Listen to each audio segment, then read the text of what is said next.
Hello dear students, स्वागत है आपका एक बार फिर से के चैनल पर। दोस्तों, जैसा कि आप लोगों को मालूम है, आप लोगों को पता चल गया है कि यूपी बोर्ड द्वारा क्लास 10th और 12th का मॉडल पेपर जारी कर दिया गया है सभी सब्जेक्ट्स का। तो मैं यहाँ पर आप लोगों के लिए क्लास 12th का हिंदी विषय का मॉडल पेपर लेकर आया हूँ। तो यहाँ पर आपको इस वीडियो में बताऊँगा कि इस बार बोर्ड एग्जाम में किस प्रकार से आपका पेपर आने वाला है। तो दोस्तों, यहाँ पर हम आपको बताएंगे कि आपका जो एक बोर्ड एग्जाम में पेपर आने वाला है वो किस प्रकार से आएगा, क्योंकि यहाँ पर अभी इस बार एग्जाम में आपके पैटर्न में कुछ बहुत ज़्यादा ही बदलाव कर दिए गए हैं। तो यहाँ पर मैं आपको बताऊंगा कि किस प्रकार से आपका पेपर आएगा। तो आप लोग इस वीडियो को एंड तक देखना। तो यहाँ पर आप देख सकते हैं, लिखा है पूर्णांक आपका 100 नंबर का है और समय आपको 3 घंटे 15 मिनट का दिया जाएगा। और हिंदी क्लास 12th का मतलब कि है प्रश्न पत्र, प्रदर्श प्रश्न पत्र 2021-22 के लिए क्लास 12th का हिंदी विषय का है। तो यहाँ पर देखिए आपको कुछ नोट दिए गए हैं। पहले आप नोट को इसको पढ़ लेंगे। 15 मिनट परीक्षार्थियों को प्रश्न पत्र पढ़ने के लिए निर्धारित है। फिर उसके बाद इस प्रश्न पत्र में 2 खंड हैं, जैसे कि आप लोगों को पता ही है। खंड का और खंड का होता है, हमें सभी खंडों का आपको उत्तर देना आवश्यक होता है। तो अब हम यहाँ पर बात करेंगे कि खंड का में क्या प्रश्न आया हुआ है। तो आप लोग इस वीडियो को एंड तक देखना, पूरा पेपर आप लोग देखना, क्योंकि हो सकता है आपका यही पेपर ही आपके बोर्ड एग्जाम में आ जाए। तो आप लोग इस वीडियो को एंड तक देखना, ये अवसर आपको बार बार नहीं मिलने वाला है। तो आप लोग इस वीडियो को एंड तक देखना। तो यहाँ पर खंड का है, प्रश्न 1 है यहाँ पर उक्त व्यक्ति प्रकरण के रचनाकार कौन है। ये आपका 1 नंबर का क्वेश्चन है। तो उक्त व्यक्ति प्रकरण के रचनाकार आपको बता देना है गोकुलनाथ है कि दामोदर दास शर्मा है कि नाभा दास है कि मुंशी सदासुख लाल है। फिर आपका दूसरा क्वेश्चन यहाँ पर है भारतेंदु की पत्रिका कौन सी है। तो भारतेंदु की पत्रिका आपको बता देनी है कवचन सुधा सरस्वती मर्यादा, यहाँ से इसमें से आपको बतानी है कि भारतेंदु की पत्रिका कौन सी है। ये भी आपका क्वेश्चन जो है 1 नंबर का है। फिर यहाँ पर अगला क्वेश्चन है हिंदी गद्य साहित्य के द्वितीय उत्थान का प्रारंभ हुआ। गा खंड है, गा क्वेश्चन है हिंदी गद्य साहित्य के द्वितीय उत्थान का प्रारंभ किस सन में हुआ, आपको बताना है। यहाँ पर सन 1918, 1919, 1936 और 1938। यहाँ पर आपको बताना है कि द्वितीय साहित्य का प्रारंभ कब हुआ। 1 नंबर का ये भी क्वेश्चन है। फिर यहाँ पर घा खंड है कि सेवा सदन के रचनाकार कौन है। तो सेवा सदन के रचनाकार कौन है, इसको आपको बता देना है। फिर यहाँ पर अंगा क्वेश्चन है हिंदी की प्रथम आधुनिक कहानी होने का श्रेय किसे दिया जाता है। तो हिंदी की प्रथम आधुनिक कहानी होने का श्रेय किसे दिया जाता है। तो इसमें से आपको बताना है कि इंसाअल्लाह खां को दिया जाता है, किशोर गोस्वामी को दिया जाता है, या रामदास शुक्ल को दिया जाता है, या विष्णु प्रभाकर को दिया जाता है।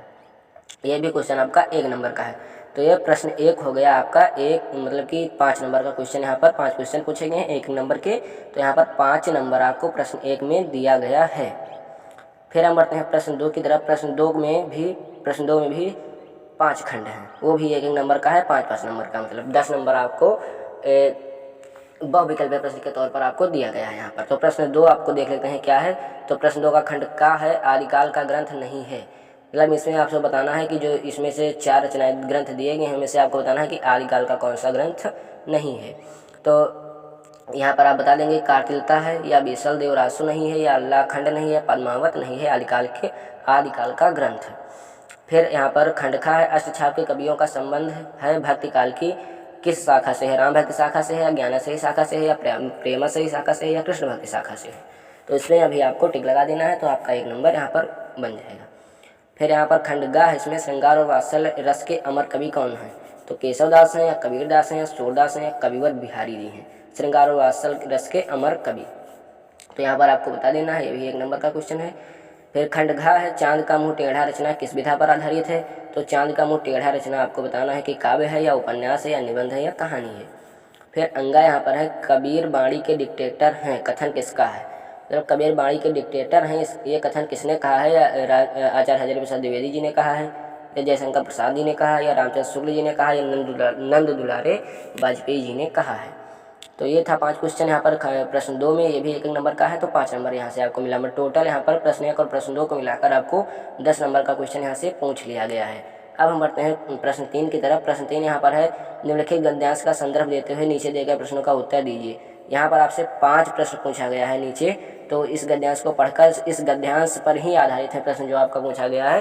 तो ये जो प्रश्न है ये गद्यांश पर ही आधारित है। तो आप लोग इस गद्यांश को पढ़कर आप बहुत आसानी से इन 5 प्रश्नों का उत्तर बता सकते हैं, जो कि 2-2 नंबर का है। और टोटल यहाँ पर आपको 10 मार्क्स दिए जाएंगे। अगर आप इन पांचों क्वेश्चन का सही आंसर इस गद्यांश में ही जो इसका आंसर छिपा हुआ है तो इसमें यहाँ पर बता सकते हैं। तो गद्यांश क्या है? जंगल के जिस प्रकार अनेक लता वृक्ष और वनस्पति अपने अदम्य भाव से उठते हुए पारस्परिक सम्मिलित के अतिरोधी स्थिति प्राप्त करते हैं, उसी प्रकार राष्ट्रीय जन अपनी संस्कृति के द्वारा एक दूसरे के साथ मिलकर राष्ट्र में रहते हैं। जिस प्रकार जल के अनेक प्रवाह नदियों के रूप में मिलकर समुद्र की एकरूपता प्राप्त करते हैं, उसी प्रकार राष्ट्रीय जीवन की अनेक विधियाँ राष्ट्रीय संस्कृति के समन्वय प्राप्त करते हैं। समन्वय युक्त जीवन राष्ट्र के सुखदायी रूप है।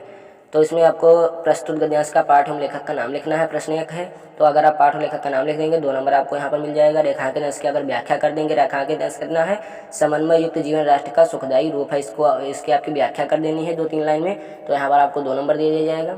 फिर प्रस्तुत अनुच्छेद के अनुसार जंगल में क्या क्या मिलता है, इस अनुच्छेद में आप पढ़ेंगे, इसको बताएंगे फिर जंगल में क्या क्या मिलता है। फिर चौथा क्वेश्चन है, जल प्रवाह नदी के रूप में किससे मिलता है, यहाँ पर गद्यांश में ही छुपा है, इसका आंसर आप बता सकते हैं। फिर लास्टवा क्वेश्चन 5वां क्वेश्चन है, राष्ट्रीय जीवन की अनेक विधियाँ राष्ट्रीय संस्कृति में क्या प्राप्त कर रही हैं, इसी गद्यांश में आधारित है क्वेश्चन, तो छिपा है, तो यहाँ पर आंसर इसका आप बता सकते हैं।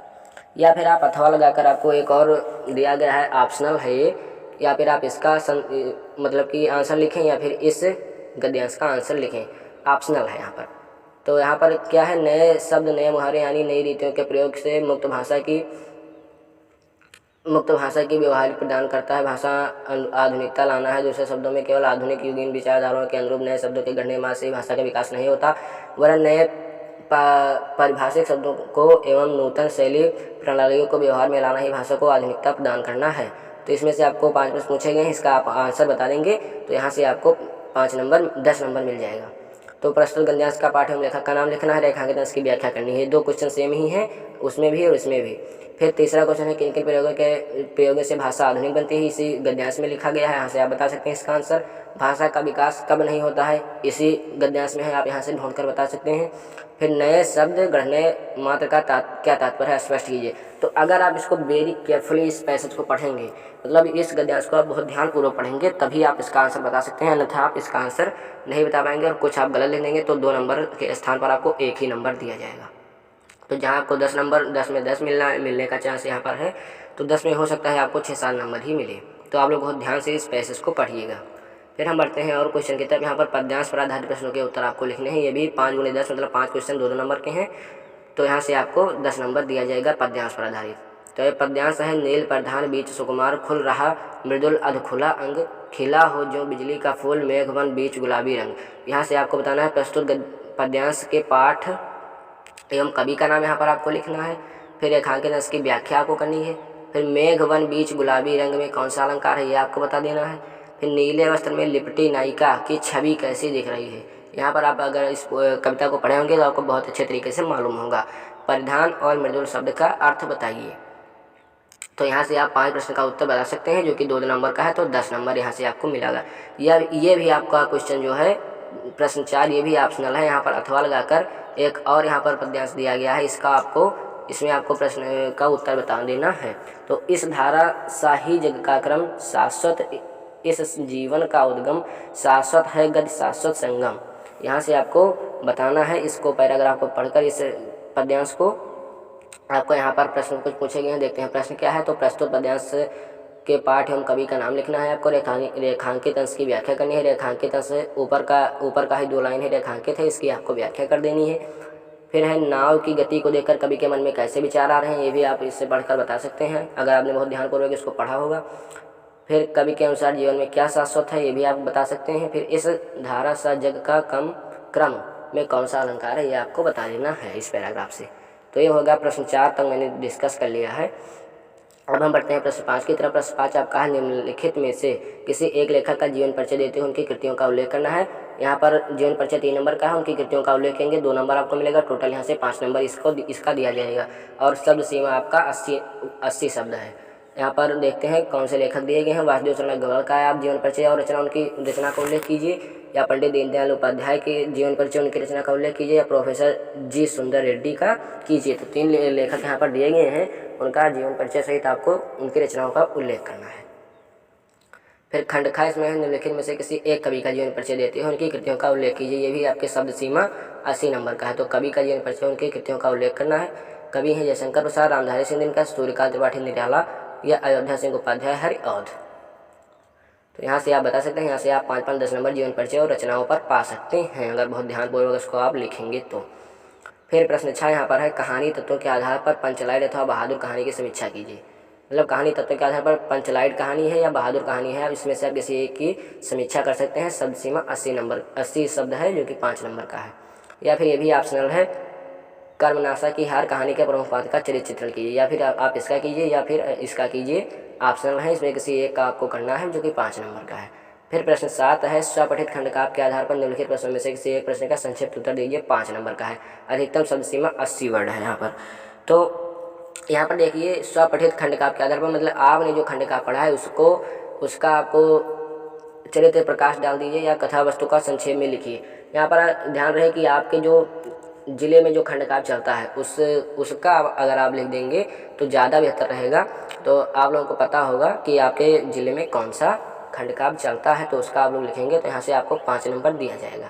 तो यहाँ पर आप देख सकते हैं इतने खंडकाव्य दिए गए हैं। फिर हम बढ़ते हैं खंड खा की तरफ।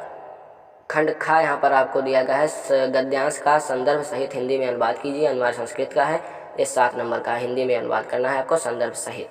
तो ये आपको दिया गया है गद्यांश।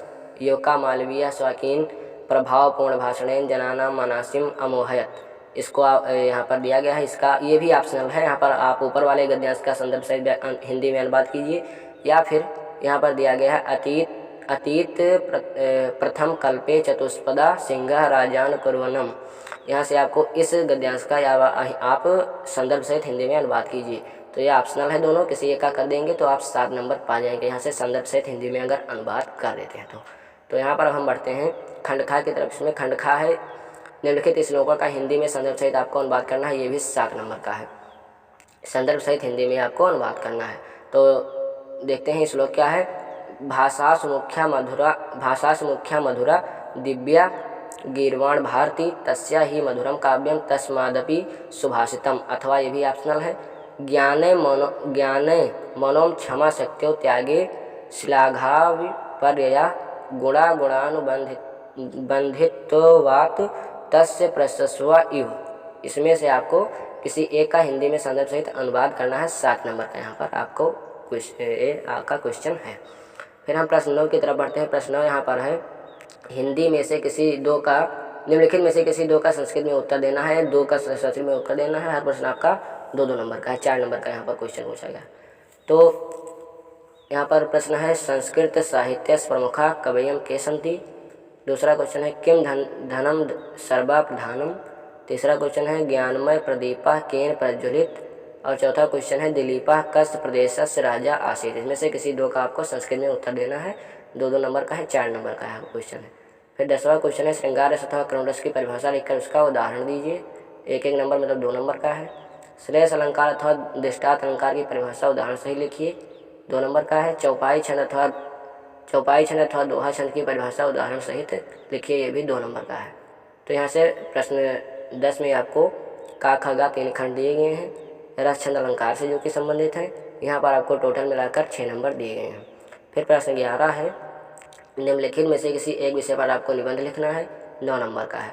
या आप बेरोजगारी समस्या और समाधान पर लिख सकते हैं निबंध, या सर्वधर्म संभाव पर लिख सकते हैं निबंध, किसी मेले का आंखों देखा वर्णन लिख सकते हैं, या गोस्वामी तुलसीदास के ऊपर आप निबंध लिख सकते हैं। 9 नंबर आपको दिया जाएगा इसमें। फिर प्रश्न 12 यहाँ पर है, पावका का संधि विच्छेद क्या होगा। पावका का संधि विच्छेद क्या होगा, पौ प्लस अका होगा, या पाव प्लस अका होगा, या पो प्लस अका होगा, या पा प्लस वका होगा। तो इसमें से आपको बताना है कि कौन सा संधि विच्छेद पावका का होगा। फिर दूसरा है, प्रजते का संधि विच्छेद क्या होगा, प्रा प्लस इज्जते होगा, या प्रे प्लस अजते होगा, या प्रा प्लस एजते होगा, या प्रा प्लस अजते होगा। तीसरा यहाँ पर है, पुस्तकालय में कौन सा संधि विच्छेद है, व्यंजन संधि है, स्वर संधि है। पुस्तकालय में संधि क्या है, व्यंजन संधि है, स्वर संधि है, यण संधि है, विसर्ग संधि है। तो इसमें से आपको बताना है कि पुस्तकालय में कौन सी संधि है। फिर निम्नलिखित में से किसी एक का समास विग्रह करके समास का नाम लिख देना है, 2 नंबर का क्वेश्चन है। दशानना कृष्ण सर्पा या प्रत्येक काम, इसमें से किसी एक का आपका समास विग्रह करके उसका नाम लिखना है, 2 नंबर का क्वेश्चन है। फिर 13वां क्वेश्चन है, आत्मनम शब्द का द्वितीय बहुवचन रूप होगा, आत्मना होगा, या आत्मनो होगा, या आत्मने होगा, या आत्मनो होगा। इसमें से आपको चूज करके बताना है कि आत्मन का द्वितीय बहुवचन क्या होगा। नामन शब्द चतुर्थी विभक्ति के बहुवचन का आपको रूप लिख लेना है। आस्था धातु लोट लकार मध्यम पुरुष एक वचन का रूप आपका क्या होगा, तिष्ठन्त होगा या तिष्ठ होगा या तिष्ठाम होगा या तिष्ठम होगा। 1 नंबर का ये क्वेश्चन है। फिर है प्योताम अथवा नीत्वा धातु लकार पुरुष तथा वचन लिखिए। इसका आपको धातु लकार पुरुष तथा वचन लिख देना है। 1 नंबर का क्वेश्चन है। फिर निम्नलिखित में से किसी एक शब्द के धातु एवं प्रत्यय का योग स्पष्ट कीजिए। कृतः गतः दत्वा, इसमें से किसी एक का आपको स्पष्ट करना है। फिर यहाँ पर अगला क्वेश्चन है, निम्नलिखित में से किसी एक शब्द का प्रत्यय लिखना है। प्रभुता रूपवती गुणगान, इसमें से किसी एक शब्द का आपको प्रत्यय लिख देना है। 1 नंबर का है। फिर यहाँ पर आप देख सकते हैं अगला क्वेश्चन है, रेखांकित पदों में से किसी एक पद में प्रयुक्त विभक्ति तथा संबंधित नियम का उल्लेख कीजिए। ये 2 नंबर का क्वेश्चन है। रेखांकित है पुत्रेण सह ग्रमम अभिता वृक्षा सन्ति कृष्णाय नमः। कृष्णाय में कृष्णाय रेखांकित है यहाँ पर। तो इसमें से किसी एक पद में प्रयुक्त विभक्ति, मतलब जो ये रेखांकित है इसमें कौन सी विभक्ति प्रयोग हुई है उसका आपको नियम का उल्लेख कर देना है। फिर यहाँ पर लास्टवा क्वेश्चन हमारे पास 14वां प्रश्न है, निम्नलिखित में से किसी 2 का संस्कृत में अनुवाद कीजिए। आपको संस्कृत में अनुवाद करना है। ये आपका है 4 नंबर का। किसी 2 का आप करेंगे तो 4 नंबर आपको दिया जाएगा संस्कृत में अनुवाद। तो देखते हैं क्या है, तुम दोनों जाते हो।